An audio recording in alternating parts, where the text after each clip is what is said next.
சேலம் அருகே கெட்டுப்போன கேக் விற்பனை செய்த பேக்கரிக்கு சென்று பாதிக்கப்பட்டவர்கள் வாக்குவாதத்தில் ஈடுபட்டனர்.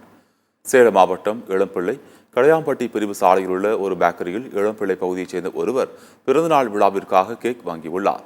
அந்த கேக்கை வீட்டில் வைத்து வெட்டி சாப்பிட்ட போது கெட்டுப்போன வாசனை வந்ததால் பெரியவர்கள் யாரும் கேக் சாப்பிடவில்லை. பிறந்தநாள் விழா காணும் குழந்தை கேக் சாப்பிட்டதால் குழந்தையை தனியார் மருத்துவமனைக்கு கொண்டு சென்று சிகிச்சை அளித்தனர்.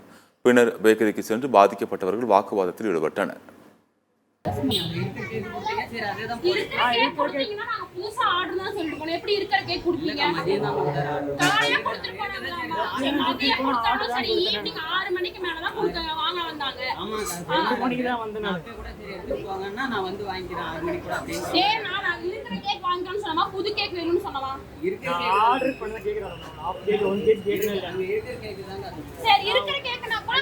சரி, இருக்கிற கேக்கோட எந்த கேக்க கூட இருக்கட்டும்.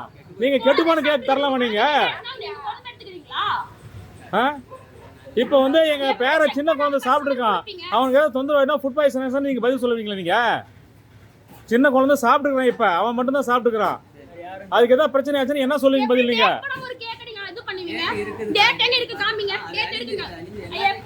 சரி, அதுல டேட்டே கிடையாது, டேட்டே இல்லைங்க. அந்த கேக்ல வந்து டேட் இல்ல.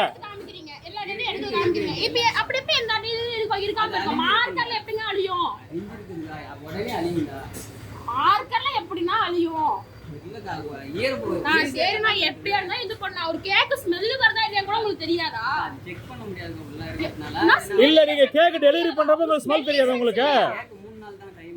எதுக்குனா 3 நாளா டைம்னா கூட விடுங்க, நான் பேக் பண்ணும்போது ஸ்மெல் தெரியுமா தெரியாதா? பேக் பண்ணும்போது ஸ்மெல் தெரியாதா? இவ்ளோ ஹெவி ஸ்மெல் வருது. சரி, நான் ஒரு கேக் வச்சு முன்னால வச்சு பாத்து கொடுக்க மாட்டீங்களா? انا வெயிலுக்கு தாங்காது. அது நீங்க நான் பாக்கேனா அசால்ட்டா போய் சொல்றீங்க. அவனே கேக் ஒரு ஏன்னா அசால்ட்டா போய் சொல்றீங்க. 3 நாள் 4 நாள் தாங்குங்க, இது 3 நாள் தான் ஆகுது. அதனால தான் நான் உங்ககிட்ட வெயிலுக்கு சரி நான் செக் பண்ணாம எப்படி தரீங்க?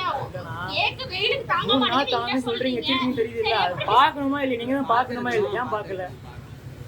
நான் அசால்ட்டா பதில் சொல்றீங்க. இது மனச சாப்பிடுற சமாச்சாரம். நீங்க வந்து இந்த மாதிரிலாம் பதில் சொல்லக்கூடாது. நீங்க நான் ஒரு டைமிங் 3-4 நாள் இருக்கணும், அதனால தான் நான் கொஞ்சம் சரி அவங்க புதுசா வேணும்னா சொல்லிட்டு போறாங்க. 8 மணிக்கு கொடுத்தாங்களாமா, 8 மணிக்கு கிட்ட புதுசா கொடுத்தாங்க.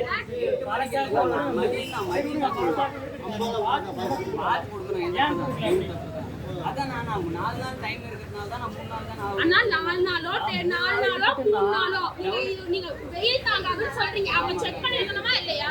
நீங்க டெலிவரி கொடுக்கறப்ப செக் பண்ணிடுவீங்க. நீங்க ஃபர்ஸ்ட் நீங்க வந்து தப்பு பண்ணிட்டு இது ஏதாவது பிரச்சனை வந்தா என்ன பதில் சொல்லுவீங்க? இப்ப குழந்தை சாப்பிட்டுருக்காங்க. இப்ப 2 வயசு குழந்தை சாப்பிட்டுருக்கான், அதுக்கு என்ன பதில் சொல்ல போறீங்க? ஏதாவது பிரச்சனை ஆச்சுன்னா பதில் என்ன பண்ண சொல்ல போறீங்க?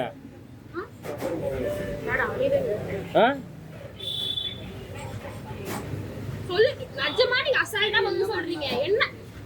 என்ன கேக்குறீங்க? நீங்க தான தப்பு பண்ணிருக்கீங்க.